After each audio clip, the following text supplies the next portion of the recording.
Friends, Mahanadi இன்றைய எபிசோட்ல என்ன நடக்கலாம் அப்படிங்கிறத பற்றி பார்க்கலாம். இன்னைக்கான எபிசோட் இன்ட்ரெஸ்டிங்கான சுவாரஸ்யமான எபிசோட் அப்படின்னே சொல்லலாம். விஜய் நடந்த எல்லா விஷயத்தையும் நினச்சி ரொம்பவுமே யோசிச்சுட்டு உட்காந்துருக்காங்க. அங்கே வர தாத்தா விஜய்க்கு ரொம்ப ஆறுதலாக பேசுகிறாங்க. அது மட்டும் இல்லாமல் நடந்த எல்லா விஷயத்தையும் சொல்லி அந்த நேரத்தில் அந்த மாதிரி ஒரு சந்தர்ப்ப சூழ்நிலை ஏற்பட்டு போச்சு, அதனால தான் நாங்கள் இப்படி ஒரு முடிவு எடுத்துட்டோம் அப்படிங்கிற மாதிரி எல்லா சூழ்நிலைகளையும் சொல்லி விஜய்க்கு புரிய வைக்கிறாங்க. விஜய் முதல்ல கொஞ்சம் ஒரு மாதிரி அப்படியே மனசு விட்டு கோபமாக பேசினாலும் கடைசியில் தாத்தா வந்து இதெல்லாம் நீ மனசில் வச்சுக்கிட்டு என்கிட்ட பேசாமல் இருந்துடாத, நாங்கள் வந்து உன்னையும் காவேரி குழந்தையெல்லாம் பிரிக்கணுங்கிறதுக்காக பிரிக்கல பாரு. இப்போ காவேரி இங்கே வந்தாங்க, உடனே பசுபதியோட பையனால் இவ்வளோ பெரிய பிரச்சனை வந்துருச்சு. இந்த மாதிரிலாம் இருக்கும்போது அந்த இடத்துல இருக்கக்கூடிய என்ன மாதிரி அதாவது பேரண்ட்ஸாக இருக்கிறவங்க எல்லாருமே இந்த மாதிரி தான் யோசிப்பாங்க அப்படிங்கிற மாதிரி ஒரு வழியாக சொல்லி விஜய்க்கு சூழ்நிலையை புரிய வைக்கிறாங்க.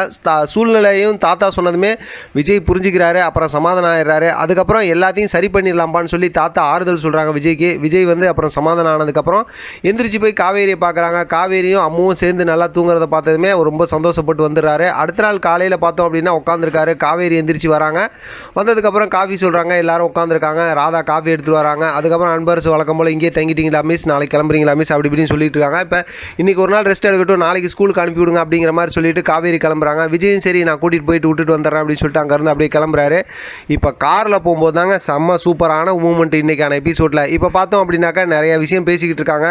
கல்யாணம் ஆனது விஷயத்தை பற்றி, அக்ரிமெண்ட் மேரேஜ் நடந்ததை பற்றி, ஏற்கனவே love marriage love and arrange marriage அப்படிங்கிற விஷயத்தை பற்றிலாம் விஜய்க்கு கல்யாணம் ஆன பழைய கதை எல்லாத்தையும் காவேரி கிட்ட சொல்லிக்கிட்டு இருக்காங்க. இப்போ காவேரி இடையில நிறுத்திட்டு என்ன கேட்குறாங்க அப்படின்னா, அது என்ன அக்ரிமெண்ட் மேரேஜ் அப்படிங்கிற மாதிரி சொல்லிவிட்டு அதுக்கப்புறம் நீங்கள் சரி உங்கள் ஒய்ஃபோட ஃபோட்டோ காட்டுங்க, அப்போ தான் நான் ஃபோட்டோ வச்சுக்கிட்டேன்னா தான் அந்த முகத்தை வச்சு நீங்கள் சொல்கிற கதையும் சேர்த்து நான் அதை இமேஜினேஷன் பண்ணி பார்க்கறதுக்கு எனக்கு நல்லாயிருக்கும், அதனால் கான்ட்ராக்ட் மேரேஜ் நடந்தப்போ அதுக்கப்புறம் சொல்லுங்கள் அப்படிங்கும்போது இப்போ விஜய் டக்குன்னு அப்படியே அப்படி இப்படின்னு சொல்லி மலிப்பிட்டு கடைசியில் பார்த்தோம் அப்படின்னா என் ஒய்ஃபோட ஃபோட்டோக்கு பதிலாக உங்களை அந்த இடத்துல வச்சு யோசிச்சிங்க, அப்போ தான் கதையை கேட்கறதுக்கு இன்னும் சுவாரஸ்யமாக இருக்கும் அப்படிங்கிற மாதிரி சொல்கிறாங்க. முதல்ல கொஞ்சம் காவேரி அப்படி கோவமாக டாம் அண்ட் ஜெர்ரி மாதிரி பார்த்தாலும் அதுக்கப்புறம் சரி சரி சொல்லுங்கள் நான் என்னை வச்சே கதையை கேட்டுக்கிறேன் அப்படிங்கிற மாதிரி சொன்னதுக்கப்புறம் இப்போ விஜய் வந்து கதை பழைய கதை, அதாவது தொடர்ந்து இந்த சீரியல் பார்க்குறவங்களுக்கு தெரியும், காவேரி ஃபேமிலியில் இருக்கவங்க எல்லாருமே விஜயோட வீட்டுக்கு வந்து பசுபதி பிரச்சனை படும்போது வீட்டுக்குள்ளே இருந்து மாஸ் என்ட்ரி கொடுத்தாருல விஜய், ஒரு உதையை ஒன்று விட்டு, அதாவது பசுபதி ஒரு உதை விட்டு உள்ளேருந்து வெளியில் வந்தார்ல, ஒரு டிஷர்ட்லாம் ஒரு பனியன் மாதிரி போட்டுக்கிட்டு,